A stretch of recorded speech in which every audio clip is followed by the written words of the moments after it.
Muitos sucumbem diante das dificuldades, diante dos problemas, não conseguem engajar em alguma coisa, começam e não terminam. As coisas ficam simplesmente pelo meio do caminho. Por que será que isso acontece? Ao mesmo tempo, existem outras pessoas que conseguem, elas vão até o fim. Elas atingem suas metas, seus objetivos, os seus sonhos, têm uma alta performance e se diferem daqueles que não conseguem, que em alguns casos acabam até caçoando daqueles que conseguiram e não entendem por que eles também não conseguem, mas acabam apontando o dedo para aqueles que conseguiram, como se eles tivessem feito algo de outro mundo, ou simplesmente como se eles fizessem algo que foi muito fácil para eles, já que esses que caçoam não conseguiram essa mesma alta performance. O que eles não sabem é que eles também conseguem ter a mesma alta performance que os outros tiveram, desde que eles consigam fazer uma coisa: se automotivar. Esse é o assunto desse mês aqui no Vem Comigo Podcast. A capacidade de se motivar é um elemento em comum entre atletas de alta performance, músicos de alta performance, artistas em geral. E eles têm essa característica, a gente vê o desempenho deles como é na prática, como tudo funciona, os resultados que eles conseguem, as metas, os recordes que eles conseguem bater. E é curioso como eles conseguiram alcançar tudo isso. A gente olha para como tudo isso aconteceu e a gente fica, nossa, que incrível, como eles conseguiram chegar lá. O que eles conseguiram que os outros que competem com eles não conseguiram? A automotivação, ela está muito atrelada ao quanto mais cedo a pessoa começa em uma atividade, em algo que ela coloca como desempenho. As pessoas automotivadas, elas têm duas características em comum. Elas são muito entusiasmadas e muito resistentes. E isso faz com que elas lidem com os reveses da vida, com as dificuldades que elas possam enfrentar, de uma forma diferente em relação à maioria das pessoas. Elas lidam com isso de uma forma muito melhor, muito mais preparada para as dificuldades. Se a partir das tuas emoções, essas emoções evocadas, você tem uma capacidade de planejar e pensar mais elevada, né? Você consegue usar isso de uma forma maior, você tem uma tendência maior a ser mais automotivado e, consequentemente, atingir os seus objetivos, os seus sonhos, os seus planos, as suas metas. Você consegue chegar aonde você realmente quer. Enquanto que o inverso também é verdadeiro. Se diante das emoções evocadas em você, você tem uma capacidade menor de pensar e de planejar, os seus objetivos e as suas metas, eles têm mais dificuldade ou eles nem mesmo são alcançados. Justamente porque você não consegue canalizar e usar essas emoções ao teu favor. É o que a gente chama de usar a ansiedade num grau ideal para sua vida, para o que você deseja, para o que você almeja. A forma como você resiste a impulso, que é uma aptidão fundamental psicológica, é justamente o que te ajuda a atingir os seus objetivos.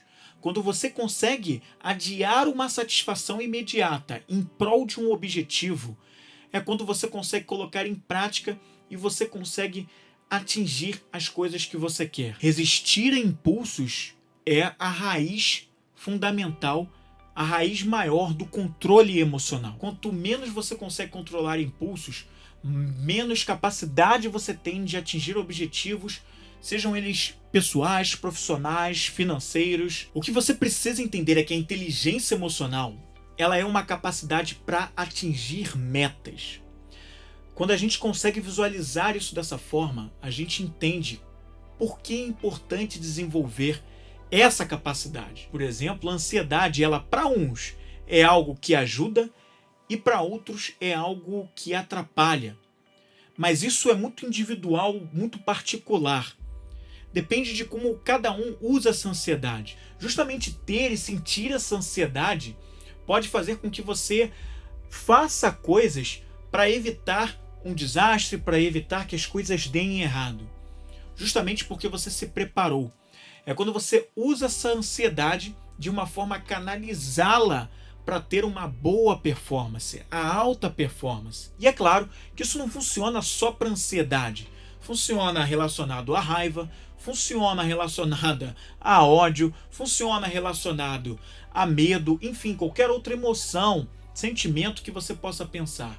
Você pode canalizar cada um deles ao teu favor, de uma maneira que eles possam te ajudar a se preparar melhor. Se você, por exemplo, se encontra desempregado, você pode, antes de passar por esse desemprego, se preparar com um planejamento financeiro melhor. Para caso esse desemprego aconteça em algum momento futuro, você já usou ali no passado toda uma estratégia que te ajudou a, se ele vier a acontecer, você já estava mais preparado, de repente com uma reserva tão falada por pessoas que trabalham com planejamento financeiro de 12 meses, para que você não passe por dificuldades no momento de desemprego. Então, é uma maneira onde você usou ali o medo para se preparar. Agora, existem outras pessoas que vão ter uma maior dificuldade de usar esse medo, essa ansiedade. E aí é quando a coisa fica mais complicada. É claro que não dá para chamar isso de automotivação e acaba interferindo na sua performance, fazendo com que aquela profecia do teu medo de que as coisas deem errado,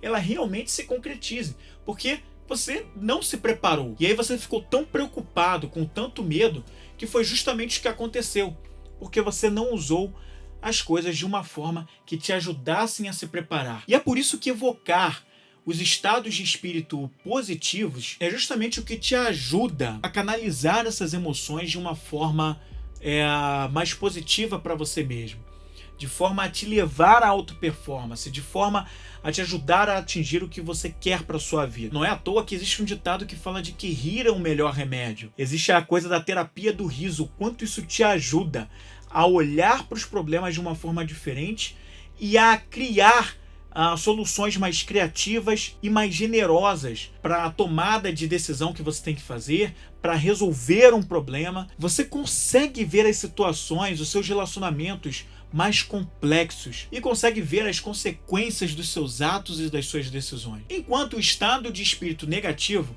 traz memórias mais negativas, um pensamento mais medroso que desloca para ações, pensamentos com mais medo, com mais cautela, que te bloqueia para a ação. E é por isso que os autoconfiantes são pessoas que estabelecem para si mesmas metas, desafios mais altos, porque eles sabem o que devem fazer para chegar até lá. E é por isso também que a esperança ela não é só uma visão otimista, mas ela é justamente algo que cumpre um papel fundamental de fazer com que a pessoa acredite que seja possível, de fazer a pessoa chegar lá, seja quais forem as dificuldades que essa pessoa vai enfrentar.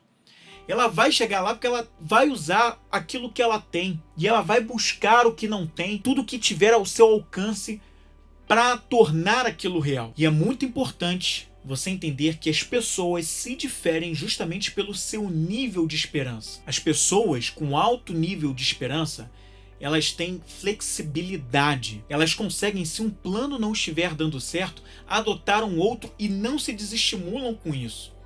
Elas conseguem, diante das dificuldades, se manter ali, se adaptando às diferenças, mas sem abandonar aquilo que elas têm, que é a meta, que é realizar o que elas têm para realizar. Elas conseguem dividir as suas tarefas em partes. Elas não vão querer ser afoitas para realizarem tudo de uma vez só. Elas vão passo a passo. Vão fazer um pouco aqui, adiante tem um segundo passo e vão. Elas sabem que fazer tudo de uma vez não dá certo. E é por isso que o otimismo nos protege da apatia, da depressão, de todo estado de espírito que te coloca mais para baixo.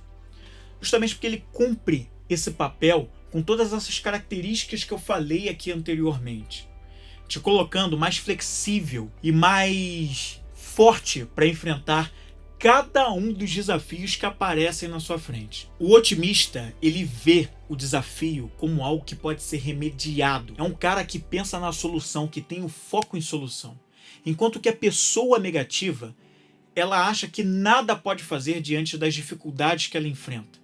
Ela acha que basta sentar e esperar, deixar as coisas acontecerem, porque ela não tem capacidade para fazer nada dali diferente. É claro que existem pessoas que são mais otimistas e outras que são mais pessimistas, mas esse temperamento ele pode ser alterado de acordo com as experiências de vida. E tanto otimismo, esperança, impotência, desespero, elas podem ser igualmente desenvolvidas. Só que é claro que, como eu já venho falando aqui, o otimismo e a esperança são o que levam à autoeficácia. E a autoeficácia, ela traz com ela a crença de que realmente você é capaz de realizar o que você tem para realizar, de que você pode realmente fazer. Você tem o que eu chamo de fé inabalável. Você tem uma fé cega, mas não uma fé cega de uma maneira pejorativa. Uma fé cega de que você pode, você é capaz, você tem tudo aqui, você já basta para resolver o que tem que resolver, para tomar a decisão que precisa ser tomada. A autoeficácia te traz também disposição. Disposição para enfrentar qualquer revés. Você se mantém firme naquilo que você quer. Você tem uma maior capacidade de se recuperar dos fracassos também. E tudo isso que eu venho falando sobre a automotivação tem um ponto aqui para finalizar esse episódio com chave de ouro, que é o estado de fluxo. Um estado muito estudado e que fala justamente que quando a gente está em fluxo, totalmente imerso e concentrado naquilo que a gente está fazendo, uma atividade extremamente prazerosa para a gente entra num estado de prazer que é difícil de descrever. Um estado onde você esquece qualquer preocupação, qualquer coisa não favorável, e você só curte aquilo que você está fazendo. Você está completamente imerso e concentrado e você não tem nem muita noção do que está acontecendo. Você só simplesmente se entrega ao momento. E esse é o estágio máximo da automotivação. Esse fluxo está localizado justamente ali naquele estreito, naquela zona tênue entre o tédio e a ansiedade. É o fluxo, é a automotivação no seu estágio maior.